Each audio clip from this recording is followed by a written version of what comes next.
Shevisi Hashem Linegdi Samid. This statement represents the command to each and every Jew that he should have Hashem on his mind on a constant basis, and that the presence of God be constantly before his eyes. It is brought in the beginning of Shulchan Aruch in chapter 1. In the Alter Rebbe Shulchan Aruch, it's in the Basra 1.4 and comma 1.1, in relation to helping oneself get out of bed in the morning. It states there, the Alter Rebbe writes that immediately upon awakening, in order for one to overcome his inclination and motivate himself to get out of bed with zrizus, with alacrity, he should accustom himself to immediately think about Hashem when he wakes up. And what is he to think about? He is to think about that he's lying before God who's standing over him. And it then says the famous saying,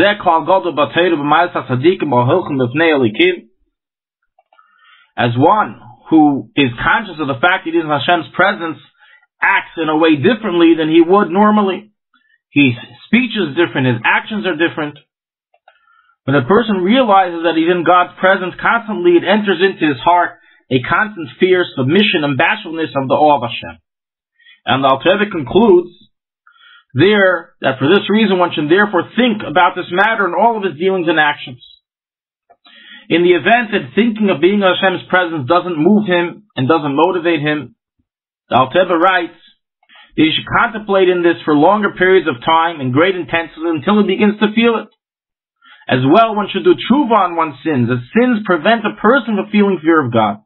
Meaning sins prevent a person from being touched and emotional about the fact that he's in God's presence. The obvious question is asked on this statement of Shevisi Linegdi Samid: how can one really have Hashem on his mind constantly when there's so many things he has to do?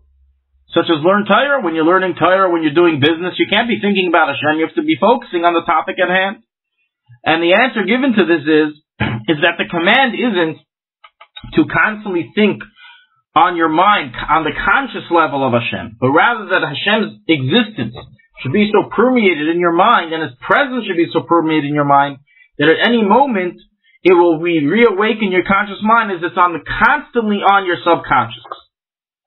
In this regard, a very interesting statement is brought in the Berhetiv 1.2 in the name of the Arizal, and it's recorded in later Pleiskin, that one should accustom himself to vision the letters of Hashem's name, Yud-Kei Vav-Kei, in his mind, as doing so gives him great assistance in bringing a person to fear of God.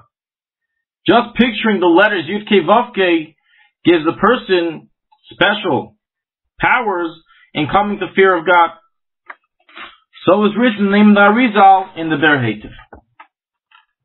Regarding the importance of thinking of Hashem first thing in the morning when one wakes up, it's brought in Keter Shem Tov and in other Chassidish Sfarim, a teaching of the Baal Shem Tov, that just like the order and expression of oneself is thought, speech, and action, and one's speech is his outcome of thought, so too it is with regards to the first thought and speech that one has when he wakes up.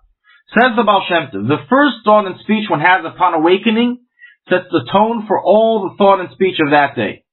Therefore, the first thought and speech that one has upon awakening to be of matters of holiness in order to draw holiness to the remainder thought and speech of that day. There's a famous Hasidic saying that goes, that in order to awaken like a Jew, you have to also go to sleep like a Jew.